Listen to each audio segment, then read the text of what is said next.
What a bad week for the activist press. Smollett, Sandman, Lara Logan, the three horsemen of the media apocalypse. They got every reporter pulling out their hair. Well, except for this guy. I think he's already moved on to his back. First, there's Nick suing the Washington Post for $250 million. It's a lot of money. But think about how much money they made off smearing him. The paper makes $100 million off digital ad sales alone. That's a lot of money, $100 million. That's more than I make in a year. How do they make all that money? Conflict, which brings eyeballs, which makes money. So I say, Nick Sandman, get your piece. You earned it. Without you, how would Chris Cuomo afford his daily waxing? At least daily. Now there's Smollett. Like Covington, it began with media-ready conflict, spiraling into a hate tornado directed at the usual suspects, which is you. Remember, Covington was a white brat in a red hat. Smollett also tapped that hat. Sadly, it turns out his white racists were Nigerian bodybuilders. Check out this pair. Their abs have abs. They got more muscles than a mollusk convention.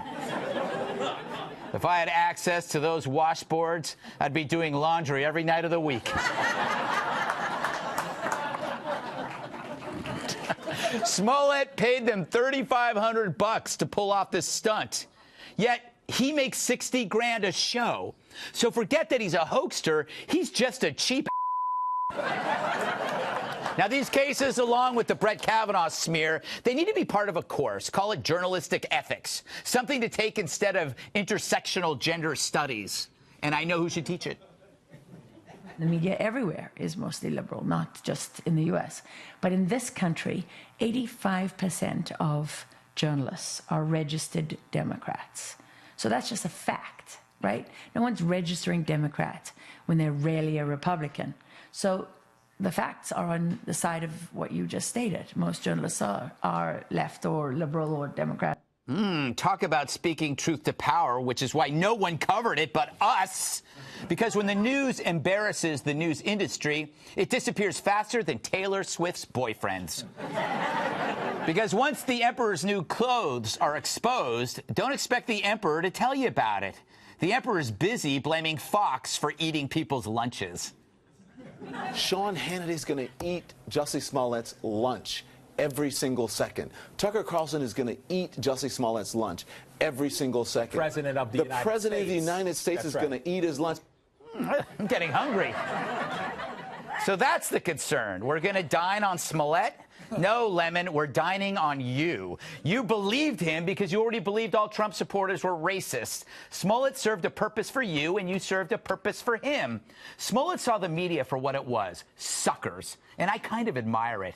But if your only lesson is that Smollett was being used by us as fodder while missing the fact that he made you look like a dumbass, then you truly are a lemon. Since 2016, these media fail moments have been piling up, and the same culprits are at the scene of every crime. It's the activist media, journalists driven by an agenda, and the profit maker behind this machine is always conflict. The idea of racial slurs and maybe even some of the homophobic slurs being used toward him. You can see how serious this crime is right now. Absolutely despicable. Smollett in real life is black and gay, which may have been the motivation for a possible hate crime against him in Chicago. I'm disgusted by people who wear hats that say MAGA. I don't believe Jussie is making this up. I don't like that it's being put out there in the media that this is a possible hate crime. Right. And this is America in 2019. You wish. Celebs also dove in, placing the blame where it belonged, of course, on Pence. It feels impossible to not feel this way right now with the president and the vice president, Mike Pence, who, wishes I couldn't be married. Let's just be clear. Connect the dots.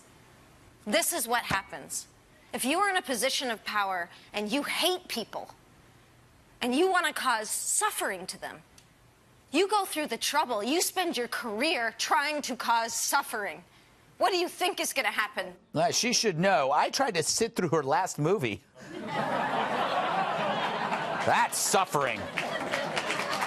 Anyway, I wonder if Colbert will have her back on to discuss how Pence didn't help create a crime that didn't exist. Meanwhile, we all here held our tongues, even though the story stank like the bathroom after curry night at the rest home.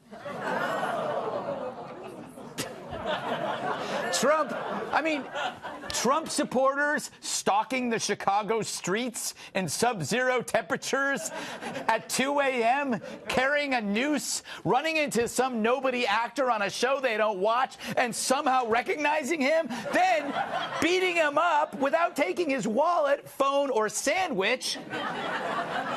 This seemed as possible as me being hired as a babysitter. They didn't even take his sandwich. It was a Subway, and they're delicious. Maybe that's Smollett's next gig, Subway spokesman. It's a step up from Jared. By the way, he paid the Nigerians with a check. I mean, who still writes checks? Maybe your aunt on your birthday. Thanks for the card, Aunt Edna, and the $10. But Smollett was the perfect victim for a media that wanted this so badly to be true. So why are these hoaxes so common? Here's my thinking. All of those folks who went to college in the last decade or so are now employed in the media, and they brought with them the victimhood virus they were infected with on campus. The virus makes you stupid, naive, gullible. Did I say stupid? Yes, I did. Anyway, some people are sad Smollett was a hoax. Not me. I'm always thrilled when a hate crime turns out to be false, which means I'm thrilled a lot. It means that we aren't as racist as the media wants us to be, and we live in a country where hate crimes have to be made up because the demand for hate crimes exceeds the supply. But if you're still sad this was a hoax, it's only because it exposes how your activist bias sets you up as a willing stooge. The media owns this story. It's like they took a course on it. Attention news professionals. Do the traditions of objective reporting bore you? Are you hungry for the profits that come with agenda-driven headlines? Then send your journalist to the Blame, Insinuate, Accuse seminar. Now, I'm going to show you some headlines, and you're going to tell me how you would rewrite them for maximum profit. Okay? Here's the first one. Snowstorm expected to blanket Northeast. Whites ski, the rest freeze as snowstorm reveals weather inequality. Nice. All right, here's another one. Midwest man wins Mega Millions jackpot. Oh, man wins lottery. No surprise to the 3.2 billion women didn't win a lot. Snappy. I love it. Sally, you're a natural. All right, how about this one? World War II vet celebrates 95th birthday. Elderly white lifelong Republican voter turns 95 thanks to Russian collusion. Nailed it. All right, next one. Church youth group holds bake sale for flood victims. Oh, extremists use religion to poison victims with heart-clogging toxins. Yes. Okay, multi-car accident on Toronto freeway. Multi-car accident on Toronto freeway only in Trump's America. House fire in Australia injures 7. House fire in Australia injures 7, only in Trump's America. Volcano erupts in Brazil, many injured. Volcano erupts in Brazil, many injured, only in Trump's America? Yes! You all passed with flying colors. I am so proud of you. Now get out there and do some journalism. It's the Blame, Insinuate, Accuse seminar. Locations everywhere. Call today.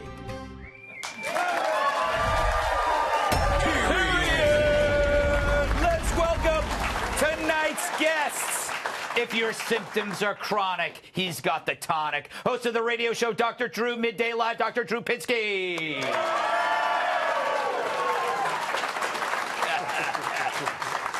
This man really got bin Laden to open up.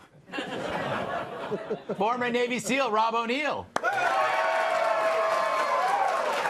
She's only happy when she's feeling crappy. Host of the Tyrus and Tip podcast, Cat Tip. And the last time he blew out birthday candles, they had to call the fire department. Former WWE superstar, massive sidekick, host of On PC, Tyrus. Dr. Drew, you're a doctor, or so you say. I haven't actually seen your diploma. Has America turned into one big church of victimhood? What's going on? Not only that, we get such credibility from being a victim. People want to be a certain kind of victim so badly. We're actually seeing a little epidemic of these kinds of hoaxes, and they all have the same kind of construct to them. Yeah. Which is people want to be a victim of these things because it gives them status. Right. It's actually, for this guy, it's better to be a victim than being a star of a show. That's insane. It's strange. However, I've been doing a lot of thinking about this guy. Yeah. And he had an album dropping like a day after this whole thing. And it was all about exactly what happened to him in Chicago. And I wonder if there was sign. Even he, listen to this, even he was shocked at how crazy the media got with his story. Yes. I think that might be the case. All right. Rob, what's your take on this? I am a straight white kid from Butte, Montana, who could probably be on the cover of Decent Shape magazine. So I have never been the victim of a hate crime. I've never seen it. But for someone to, it's one thing to screw up, which I don't think happened. It's another thing to make it happen. A hoax like this that takes away from actual hate crimes. Where real violence in Chicago, that's a problem. Real people who are gay or transgender getting beat up. It's a shame because now, is this real? Or is someone making this up? And I don't think personally he did it like they're saying for salary. I think he did this because he hated Trump so much. Maybe we can make them all racist to make people hate Trump more. Yeah. I mean, it might sound ridiculous, but how ridiculous. I'm impressed that he got beat up and held onto his sandwich, so that's... Yes. I mean, I've been in fights before. That's the first thing I drop. Yeah. Although I would beat them with the meat. Well played, sir. By the way, that can't be bleeped. Thank you. Kat, I'm being applauded for some strange sentence. No, this whole thing confuses me. I love attention. Yes. Like, I love it so much that it pushes people away. Yeah. However, I don't fake a racist, homophobic attack on my self-love attention. Yeah. Like, hasn't he heard of just, like, posting a selfie on Instagram? Or, like, starting a fight with your boyfriend? Or pretending to be pregnant? These are all better ways. Or maybe, like, learning to ride a unicycle. Because you know what? That's the only reason anyone learns to ride a unicycle, Greg. That's true. They have invented bikes with 2 wheels. That is true. That is true. We're going to get, don't sit, unicycle riders, send the letters to Kat. You're doing it for the attention, guys. Yeah, all 4 of you. Yes. Tyrus? Smearing the unicyclists. Tyrus, what are your thoughts? Besides the fact that you literally, great monologue, by the way. Thank you. Yeah. But you certainly got really creepy in there. I mean, literally every time he made a great point, he slid in something creepy. Is anyone still stuck on the whole "don't let me babysit your kids"? Was that a mission, a cry for help? Like, what the hell, Greg? Hey, Tyrus, I hate kids. As creepy as him saying he's going to beat the meat off my sandwich. That's what I'm saying. Like, he'll say something like, you know, we should all be unified together, and then unify in my basement. Like, he says really creepy things. That's my. It's and this is my segue. We don't have the explosion from Tyrus and Tim. That please subscribe. Yeah. Nice plug. I talked to Dr. Drew a lot about this. Dr. D, so I call you that. I was trying to figure out why he did this. Why did he? And they said salary and this whatever. And I've actually witnessed this behavior quite often in my own life, in my own home. My 4-year-old daughter.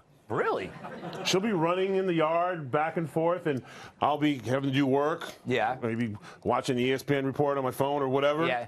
And she'll fall. Yeah. Like, Daddy, my leg. And I'll be like, oh, what happened? A shark. And then we'll look at me, and I'm like, a shark and a dinosaur. Like, oh, no, what do we do? What do we do? I don't know. They killed me to death. I'm like, oh, my poor baby. And then I gave her a hug, and guess what? Yeah.